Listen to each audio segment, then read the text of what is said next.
أول حاجة نعملها في رمضان قبل ما نقرا قرآن كريم وقبل التهجد وقبل الحاجات دي كلها إن إحنا ما نعملش شر في بعض. دي أهم حاجة. قبل ما نفكر نعمل خير في رمضان نبطل الشر اللي إحنا بنعمله. التاجر يبطل يغش، الدكتور يبطل ياخد فلوس من المرضى، يعمل تعاقد مع شركات الأدوية أو يدخلهم عمليات من غير لازمة، أو معاملة المرضى نفسها البرود والتكبر، ده موضوع تاني. فيبطل يعمل كده. الموظف يبطل يذل الناس، الزوج يبطل يغلس على مراته ويكرهها في عيشتها ويقرفها في حياتها. فلو كلنا عملنا بطلنا الأذى الجميل اللي احنا بنعمله ده، يعني الحمد لله رمضان إن شاء الله ربنا يتقبله مننا بإذن الله. وبعدين نفكر في الخير بقى. يعني الموضوع الخير ده حاجة تانية. اللي بيأذي جاره يبطل يأذيه، عياله بقى اللي بيدبدبوا، صوت الخلاط بالليل، شنيور، الحاجات الجميلة دي كلها. شوف انت بتأذي ايه، الركنة بتاعت الشارع تأذي جارك ازاي بالركنة، الألفاظ بتاعت عيالك في الشارع تأذي الناس كلها. لو حاطط انت مثلا في المحل بتاعك اللي هو البضايع اللي بتبقى على الرصيف ما نعرفش نعدي دي، يا ريت تشيلها في رمضان نرجعها تاني بعد رمضان، عشان احنا بنقعد بقى نازلين من الرصيف نطلع نقعد ندور على الرصيف. فنبقى حلوين، ما نبقاش مؤذيين. دي أهم حاجة في رمضان عشان تطورنا. احنا تطورنا يا جماعة، احنا ما عدناش زي زمان. يعني الناس بتوع زمان كانوا بيعملوا فعلا الخير. هما كانوا بس التدين بتاعهم قليل، ما بيصلوش كتير ما بيصوموش كتير، بس هو فعلا الخير كان موجود، صلة الرحم موجودة، ما بيأذوش جارهم، بيشتغلوا، بيتقنوا عملهم. مش فكرة بيشتغلوا، كانوا بيتقنوا عملهم. فعشان كده كانت ناس جميلة وقلوبها حلوة. يعني مش فكرة ما بيأذوش جارهم، كانوا شوفوا كانوا عاملين ازاي بقى، اللي هو بقى الحاجة من هنا لهنا، انت عايز كذا هديك كذا، اه ظهري يعني انا في ظهرك انا معاك. قرايب او جيران او اي حاجه، احنا كقرايب عمرنا ما هنختلف، حتى لو حصل ايه، حتى لو اختلفنا عمرنا ما هنتخانق مع بعض خناقات جامده. احنا بنحب بعض في كل الاحوال. فكانت عندهم المبادئ دي. بنت الحته دي محدش يجي ناحيتها، يعني وبقى كل الشارع اخواتها.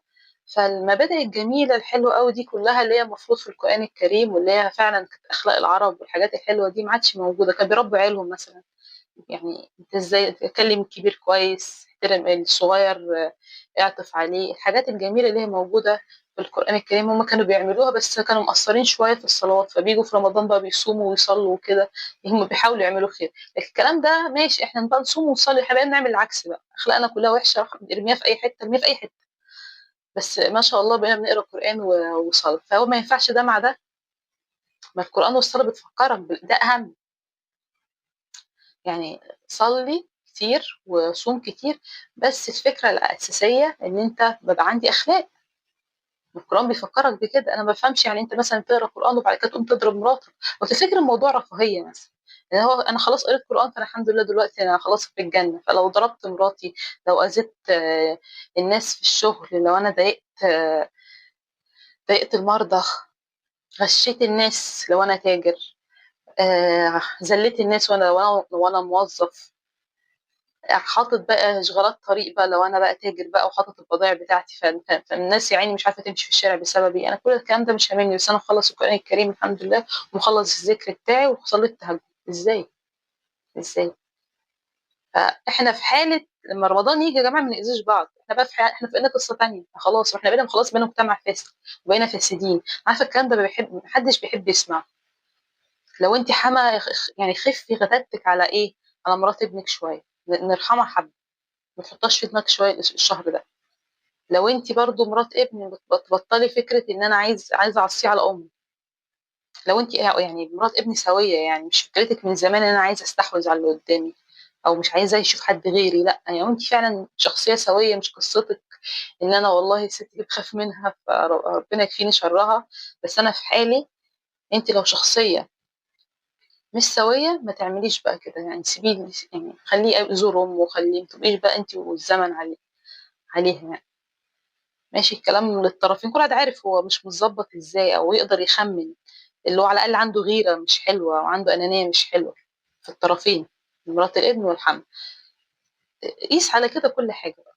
شوف بقى انت مؤذي ازاي في رمضان، او شوف انت فيك حته ايه، ما ده من الاستغفار يا جماعه، او نفس اللوامه، ان انت تكون على الاقل شويه شاكك ان فيك حاجه مش حلوه، فبستغفر ربنا. النفس اللوامه دي على فكره هتوديك لنفس مطمئنه. لو عملت الحكايه دي في رمضان هتتظبط والله. يا ربنا يهدينا. بس فعلا حلو قوي النفس اللوامه، هي ما بتبقاش جلد ذات، بس انت بتوصل كل شويه بتتطور على فكره. يعني نفس اللوامه دي بتوديك للتطور، هيوديك لنفس اللوامه دي الاستغفار. تستغفر بجد بقى، انا عملت ايه وحش، ايه الكلمه الوحشه اللي كلمتها على كذا، انا غيرت من كذا، استغفر الله العظيم يا رب. كل واحد بيشوف، كل واحد بياخد رزقه. استغفر. استغفار بقى كل يوم، بقى تشوف انت ذنوبك ايه كل يوم، بتراجع نفسك. بتراجع نفسك. معلش خرجت عن الموضوع، بس جامده جامده جدا نفس اللوامه دي. ربنا يعني يوصلنا ليه، يعني يخلينا دايما في الحاله دي اللي هو بنلوم نفسنا عشان خاطر فعلا كل شويه نتطور، وكل شويه نعرف احنا غلطنا. لما حد اللي قدامك بقى يقول لك انت غلطت، مش هتهب فيه، مش هتاكله. تقول اه صح، انا ممكن اكون عملت كذا. مش هيبقى كل كلامنا مع بعض خناق.